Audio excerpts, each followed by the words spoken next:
Vladimir Putin sent a chilling warning to the West yesterday by test launching his fearsome Satan II missile.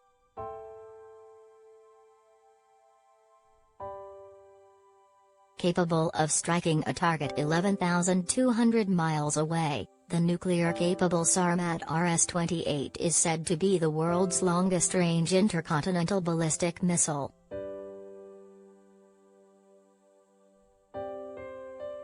Putin described the launch as a big, significant event for Russia's military and claimed the weapon can overcome all modern defense systems.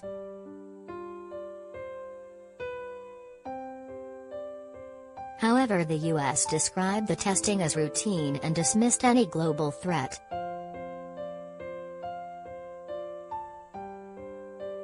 Launched from the Plisets Cosmodrome facility in northern Russia, the missile's practice warheads hit targets 3,600 miles away at the Kura firing range in the Kamchatka Peninsula.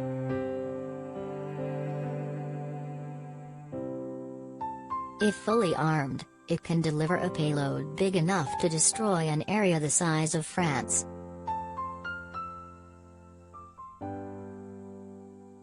In remarks televised around Russia, Putin congratulated the military on the launch, adding, "This truly unique weapon will strengthen the combat potential of our armed forces, reliably ensure the security of Russia from external threats and make those who, in the heat of aggressive rhetoric, try to threaten our country, think twice."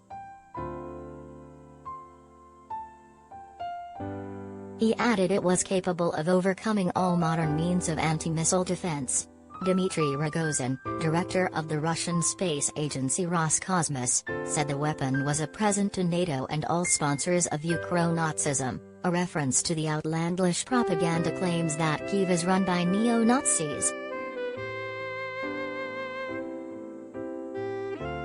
Despite the timing, coming as Western countries pledge further heavy weaponry to aid Ukraine, the Pentagon said it was notified by the Kremlin of its intention to launch the weapon. Initial tests of the missile took place in 2017 and the first full-scale launch was delayed from December, prior to Russia's invasion of Ukraine.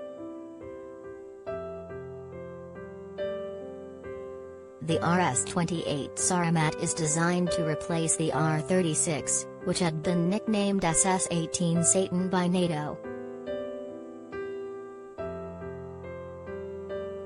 Describing the successful launch, a statement from Russia's defense ministry said, "Sarmat is the most powerful missile with the longest range of destruction of targets in the world, which will significantly increase the combat power of our country's strategic nuclear forces."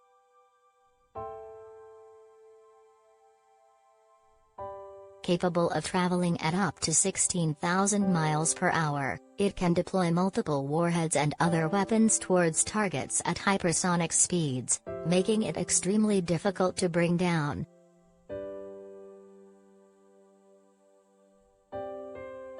It will be able to launch the Avangard, Russia's first hypersonic missile, which can travel at the top of the Earth's atmosphere at more than 10 times the speed of sound. Putin has previously described the weapon as invincible. The original Soviet-era Satan missile has been in service since the 1970s, while Satan II is said to have been in development since the early 2000s.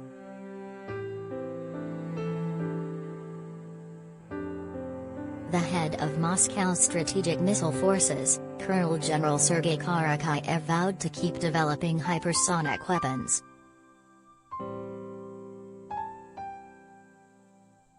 By the time they, the West, find an antidote, we must have found another solution to this. And today we are working on it.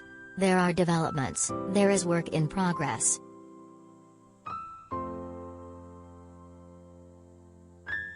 Jack Watling, of the Royal United Services Institute defense think tank, said the timing of yesterday's test was mere posturing by Putin ahead of Russia's Victory Day on May 9, where the Kremlin shows off its weapons. The timing of the test reflects the Russians wanting to have something to show as a technological achievement in the lead-up to Victory Day, at a time when a lot of their technology has not delivered the results they would have liked in Ukraine, he said.